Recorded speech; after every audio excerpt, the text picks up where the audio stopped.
The gray North Atlantic heaves under a perpetual low sky, where cold fronts sweep in from the northwest, carrying mist and the metallic tang of salt spray that clings to steel and skin alike. Late December 2025, and the sea is indifferent to the slow drama unfolding across its surface. On December 20th, 2025, in the warmer waters off the Venezuelan coast, where currents still carry the faint warmth of the Caribbean, the U.S. Coast Guard cutter approaches the oil tanker Bella 1.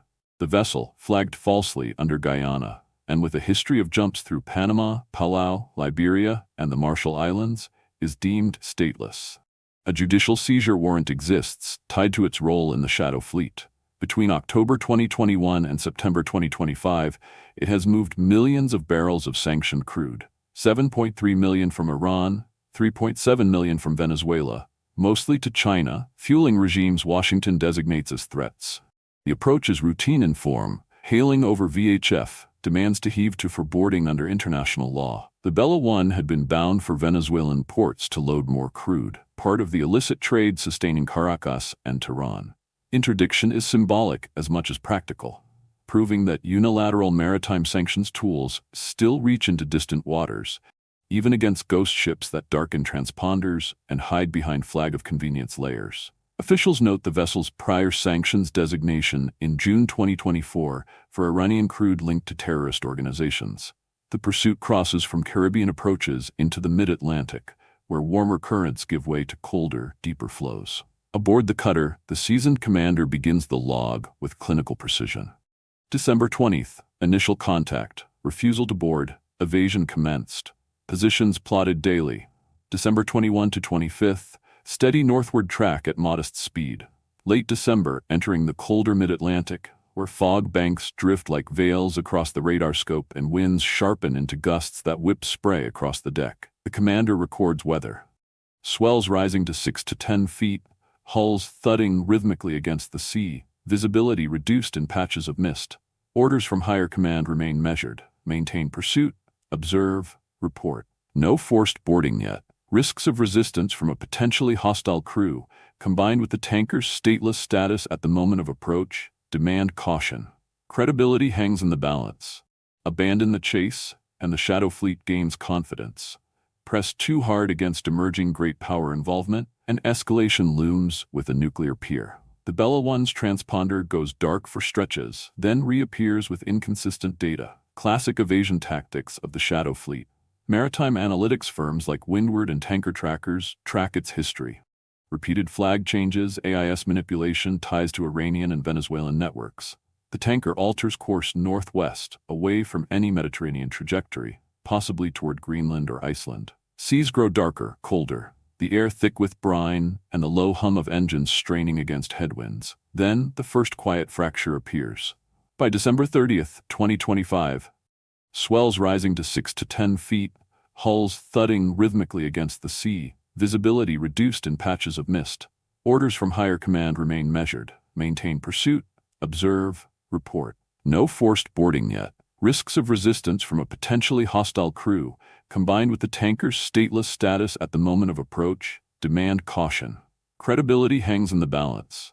Russia issues a formal diplomatic note to the U.S. State Department, delivered on New Year's Eve, demanding the pursuit cease. U.S. officials counter. The vessel was stateless when the chase began on December 20. Retroactive registration changes nothing under the UN Convention on the Law of the Sea. Yet the mechanics have shifted irrevocably. What began as a unilateral operation against a ghost ship now brushes against the sanctuary of a great power. The commander logs the developments. New name painted in broadcast, registry entry confirmed, diplomatic demarche received. Surveillance persists, cutter trailing at constant distance, P-8 aircraft maintaining overhead presence. The Marinera presses north, empty, toward the Gate Gap between Greenland, Iceland, and the UK. Swells build, fog thickens. The sea remains vast, indifferent. Irony settles in the cold. The high seas, long the theater of open freedom and American-led enforcement, now host the first measured contest. Coordination from afar, rapid reflagging, painted symbol, formal note, challenges the assumption of unchallenged reach. The pursuit continues, distance steady, tensions slow building in the gray light. The assumptions that once held firm begin, almost imperceptibly, to strain. The cold North Atlantic has deepened into winter iron, where January 2026 brings fog that clings like breath on glass, swells that slam hulls with the dull authority of inevitability, and winds that carry the bite of the Arctic across open water. The pursuit, now in its third week, has crossed from the warmer Caribbean into these unforgiving latitudes. The tanker, once Bella 1, now Marinera, steams north-northeast at steady speed, empty of cargo, its deck lights cutting pale halos through the mist. Position reports place it roughly 300–500 miles south of Iceland, vectoring toward the North Sea and northern Europe, perhaps the Baltic approaches or Murmansk beyond. The painted Russian tricolor on the hull, crude but unmistakable, remains visible in the photographs released by RT on January 6, 2026. Footage captured from the tanker's deck showing the U.S. Coast Guard Legend-class cutter trailing at a deliberate parallel distance, its silhouette a constant in the chop. The video, broadcast by Russia's state-controlled outlet, captures the rhythmic thud of waves against steel, the low roar of engines, the indifferent gray horizon. No words are needed. The image alone declares the shift. What began as enforcement against a stateless ghost vessel has become something more contested. The commander aboard the cutter continues the log with the same measured entries. January 1 to 5, continued surveillance, P-8 aircraft maintaining overhead orbits, transponder data intermittent as the Marinera sporadically darkens or spoofs signals, standard shadow fleet practice. Weather logs note deteriorating conditions. Visibility down to a few miles in fog banks, seas building to 8 to 12 feet, spray freezing on railings. The tanker broadcasts no distress, but earlier reports noted nearly 100 spurious alerts sent to nearby vessels, an apparent effort to clutter the picture. Then, on January 6, 2026, the escalation arrives in layers. U.S. officials speaking anonymously to the Wall Street Journal confirm that Russia has deployed a submarine along with other naval assets into the North Atlantic to escort the Marinera. The submarine's presence is not visual but inferred. Acoustic contacts, perhaps periscope glimpses, or electronic signatures tracked by Allied maritime patrol aircraft. The deployment marks a deliberate show of force, transforming the operation from a Coast Guard-led sanctions chase into a domain where a nuclear peer actively contests unilateral action in international waters. Moscow's position is clear. The vessel sails under the Russian flag, in full compliance with international maritime law, as stated by the Foreign Ministry. The diplomatic note delivered on New Year's Eve, December 31, 2025, demanded the pursuit cease, arguing that retroactive registration and the painted symbol confer protection. U.S. officials maintain the counter. The tanker was stateless and under a false Guyana flag when the initial approach occurred on December 20, 2025. The change mid-flight does not retroactively immunize it from the seizure warrant tied to its history of carrying millions of barrels of sanctioned Iranian and Venezuelan crude to China. Yet the mechanics of the standoff harden. The Marinera is not alone in the water.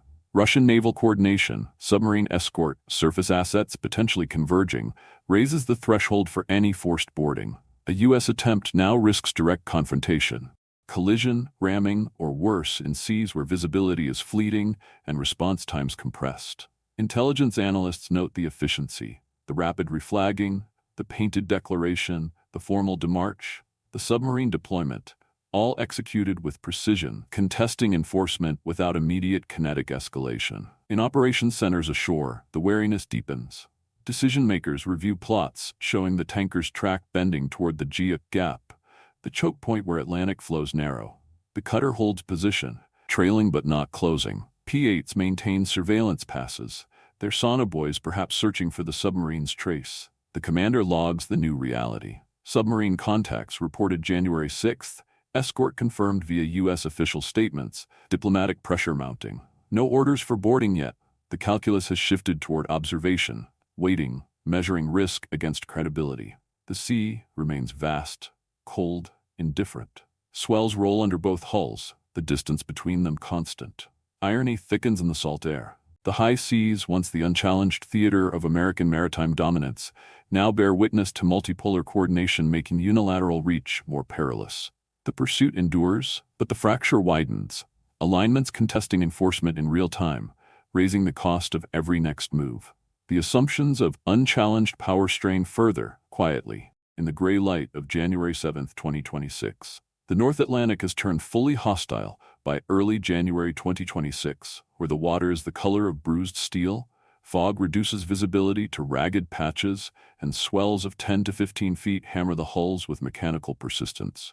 On January 7, 2026, the tanker Marinera, formerly Bella 1, continues its northward track, roughly 300 miles south of Iceland, then bending toward the approaches between Scotland and the Faroes, still empty, still shadowed. The pursuit, now approaching 3 weeks, has evolved from a sanctions enforcement action into a measured test of great power boundaries. Footage released by RT on January 6, 2026, provides the starkest confirmation yet. Deck-level video from the Marinera shows the U.S. Coast Guard Legend-class cutter trailing on a parallel course, its gray superstructure rising and falling in the chop, a constant companion in the gray light.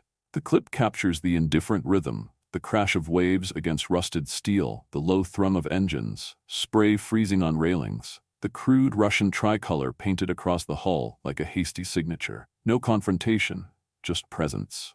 The image circulates widely, a quiet declaration that the domain of unilateral enforcement is no longer uncontested. U.S. officials, speaking to the Wall Street Journal on January 6, confirmed the next layer. Russia has deployed a submarine into the North Atlantic along with other naval assets to escort the Marinera.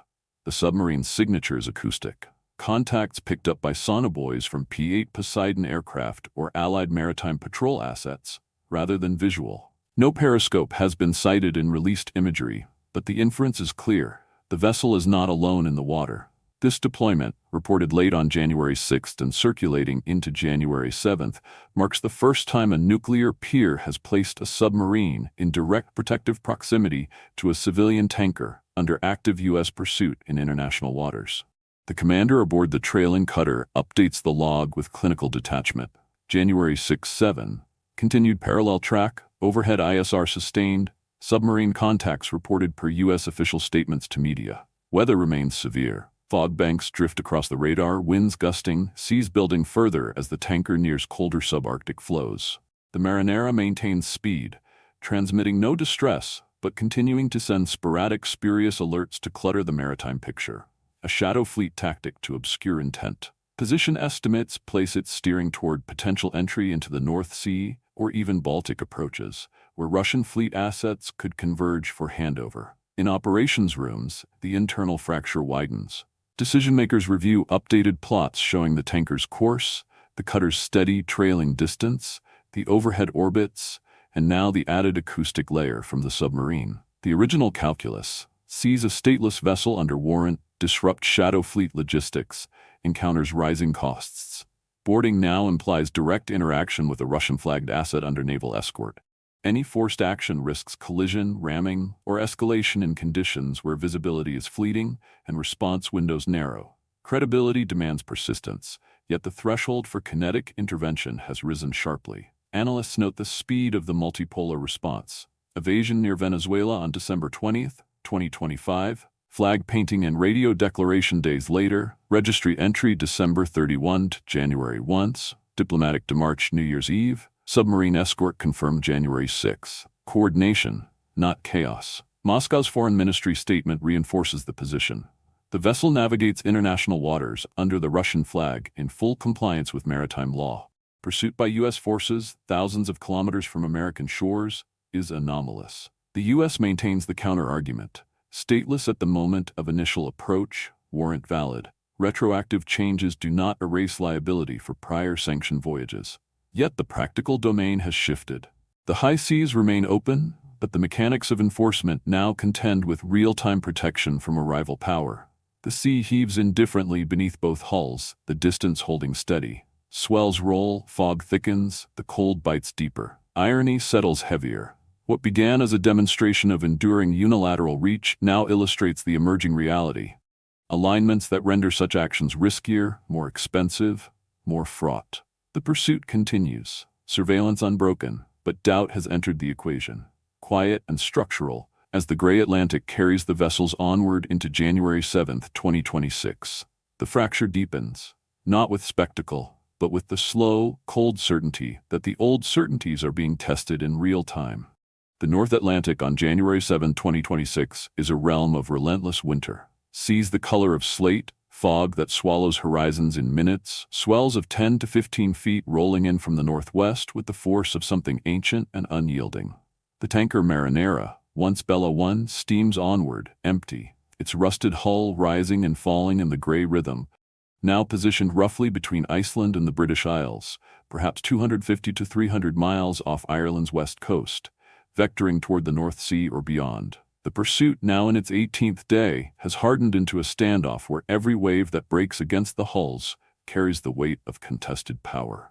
Footage obtained and broadcast by RT on January 6, 2026, remains the most vivid marker of the moment. Deck-level video from the Marinera itself, showing the U.S. Coast Guard Legend-class cutter trailing at a measured distance, its silhouette steady amid the chop, superstructure cutting through spray, a silent, persistent shadow. The clip records the cold mechanics, waves crashing against steel with metallic thuds, engines droning low and constant, wind whipping across the deck where the crude hand-painted Russian tricolor stands out against the rust. No dramatic confrontation, only the slow certainty of presence. Russian state media frames it as proof of civilian status under protection. U.S. officials see a calculated escalation. The escalation's core layer, confirmed by U.S. that officials speaking to the Wall Street Journal on January 6, 2026, is the deployment. Russia has sent a submarine, along with additional naval assets, into the North Atlantic to escort the Marinera and shield it from potential seizure. The submarine's presence registers not through photographs, but through inference. Acoustic detections from sonobuoys deployed by P-8 Poseidon aircraft or Allied maritime patrol planes, perhaps fleeting electronic signatures tracked across the cold water. No periscope has broken the surface in public imagery, but the message is structural. A nuclear peer has placed a warship in direct protective orbit around a civilian tanker under active U.S. pursuit in international waters. Aboard the trailing cutter, the commander maintains the log with unvarying precision. January 7, parallel track sustained overhead surveillance ongoing via P-8 orbits and possibly assets from RAF bases in the UK. Submarine contacts confirmed per official U.S. reporting to media outlets. Weather entries note the worsening. Fog reducing visibility to a mile or less at times, seas building further as the tanker nears subarctic flows, spray icing on railings and antennas. The Marinera continues its deliberate pace, sending intermittent spurious distress signals, nearly 100 in earlier days, to clutter the maritime domain, a familiar shadow fleet maneuver to obscure course and intent. Position data, often intermittent due to AIS darkening or spoofing, places it in waters where boarding grows logistically fraught. Distance, weather, and now the added risk of naval interaction. In command centers ashore, the strategic unease has settled deep. The original warrant, issued against a stateless vessel with a false Guyana flag linked to millions of barrels of sanctioned Iranian and Venezuelan crude moved to China between 2021 and 2025, remains legally intact in Washington's view. The retroactive reflagging, the painted symbol, the Sochi registry entry, the New Year's Eve diplomatic démarche, all are dismissed as insufficient to erase liability. Yet the practical reality has transformed. Any attempt at forced boarding now carries the immediate risk of direct engagement with Russian naval forces in seas where reaction times are measured in minutes and escalation ladders are short. Credibility requires holding the line. Resolve requires measuring the cost. Analysts observe the pattern: evasion on December 20, 2025, flag painting and declaration shortly after, registry formalization December 31, January 1, submarine escort signaled January 6. Coordination executed with dispassionate efficiency. Moscow's foreign ministry statement underscores the position. The vessel navigates international waters under the Russian flag, in compliance with maritime law. The U.S. pursuit, thousands of kilometers from American shores, is anomalous and unwarranted. The U.S. counters, stateless at the point of initial approach, warrant valid under UNCLOS provisions for vessels without genuine nationality. The high seas remain legally open, but the operational domain now includes multipolar protection that raises the threshold for unilateral action. The sea heaves beneath both hulls, distance constant, fog drifting across the radar like smoke. Swells roll, Cold deepens. The indifferent Atlantic carries the vessels forward. Irony thickens in the salt-laden air.